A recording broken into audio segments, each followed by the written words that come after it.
Welcome to my channel.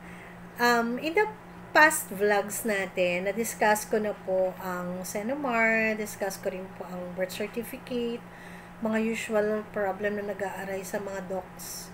So, ngayon naman po, I'll try po nasagutin pa rin ang marriage contract, which is napaka-importante nito. Okay. Ito yung unang tanong. If may correction ba sa marriage contract or certificate of marriage, dediretso na po ba kami sa LCR for correction o sa PSA? Ito natawa ako. Okay. Usually po LCR po muna kung saan kayo pinanganak. Pero ang PSA po, hindi po kayo dediretso doon. Kasi ang kausap lang po ni PSA, si LCR. Hindi po yung tao per se. So, si PSA at saka si LCR, sila lang po yung nag-uusap. Sila lang po yung body na may ugnayan regarding sa correction. Okay. Kayo po, saan kayo pupunta? Sa LCR po kayo, Local Civil Registry. Kayo po, yung magpapakorek sa LCR. Si LCR, ang magkukorek naman kay PSA. Okay, sana I hope makita niyo po yung chain, yung flow niya. Kasi iba sabihin, magpapakorek po ako sa PSA. Ano? Bakit po kayo magpapakorek sa PSA? Wala naman po correction sa PSA. Releasing lang po sila. Ang correction po ginagawa sa Local Civil Registry. I hope, clear yun sa inyo. Okay. Number 2 question. Binigay na ng simbahan ang marriage contract namin. Kinasal po kami sa simbahan last 3 months ago. Ano po ang step na susunod? Okay. Kung binigay na po ng simbahan sa inyo at you need a real copy kung talagang narehistro siya, you can ask for CTC, Certified True Copy. Ito po ay mahihingi sa LCR. Usually po, within a week, kung kailan kayo kinasal, within a week po nun, makakahingi na po kayo ng Certified True Copy sa LCR. Madaling-madali lang po yun. Mag-fill out lang kayo. Tapos, magbabayad ng kaunting halaga. Konting-konti lang po. Napakababa lang ng halagang hingin sa inyo. Okay. Tapos, marireceive nyo na po siya right away. Okay.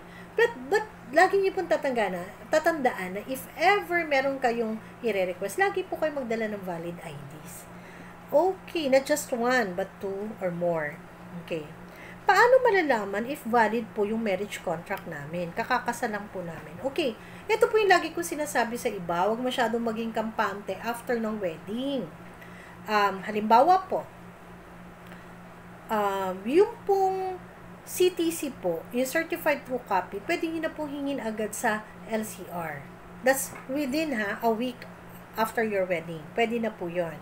And then, kung saan nirehistro and then B, syempre po magre-request kayo sa PSA, usually after a month or 2 or 3, PSA copy po yun. And then, makikita nyo po both. Sa LCR po, may tinatawag na registry number.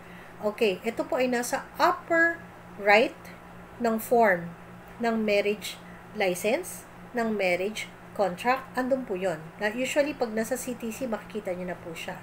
Certified True Copy sa LCR, makikita nyo po siya.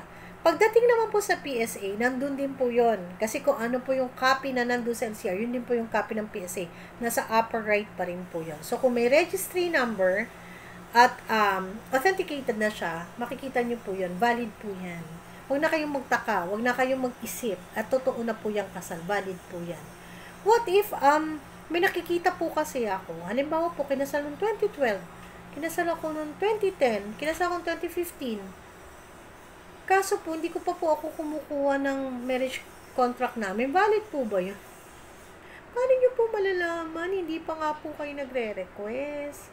At saka, sino po ba dapat mag-request? Di po ba kayo na kinasal? Dapat alamin nyo po kung na-rehistro kayo, kung naging valid po ba yung ginawang kasal. So, ano nyo na po yun? Parang, kayo na po mismo sa sarili nyo, i-check nyo na po. Baka masyak na lang kayo, katulad ng mga nagko-comment sa akin na 20 years ago pa sila kinasal, pero pagtingin nila sa PSA, wala naman silang kasal. 20 years ago, ngayon nyo palang nalaman na walang kasal.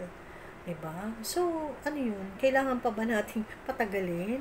Diba dapat may copy kayo? Actually, ako nga, marriage contract ko, may 2 copy ako eh.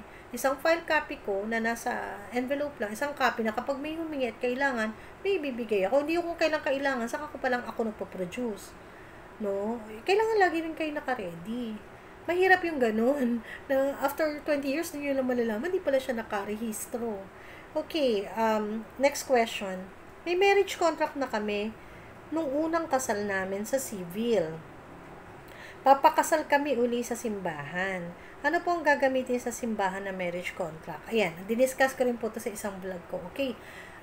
If ever po na may unang kasal na po kayo, ginamit po natin, sabi nga nila kasal sa huwes, civil, Christian wedding, o kung ano yung tawag na sa ginawa po ninyo, siya po ay narehistro, nagkaroon kayo ng copy sa LCR at sa PSA, yun na po yung gagamitin nyo po sa simbahan. I-present nyo lang po yun sa kanila. Okay. 2 buwan na po kami kasal. Meron na po kaya kaming PSA? Okay, usually po pinakamabilis is 1 month. Kasi you're giving LCR, sabihin natin 15 days to process. 15 days naman sa PSA to process also.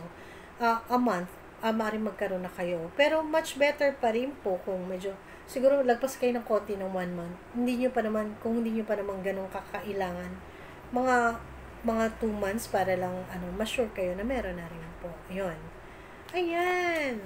Madami na po tayong nasagot na mga comments. So, I hope nakatulong ito sa inyo. Please do subscribe. Sana po hindi na rin kayo mag-skip ng aming ads para makatulong sa amin. And then, comment, like, and subscribe. Ayan. Para po sa mga susunod nating vlogs ay mapanood nyo po. Thank you so much.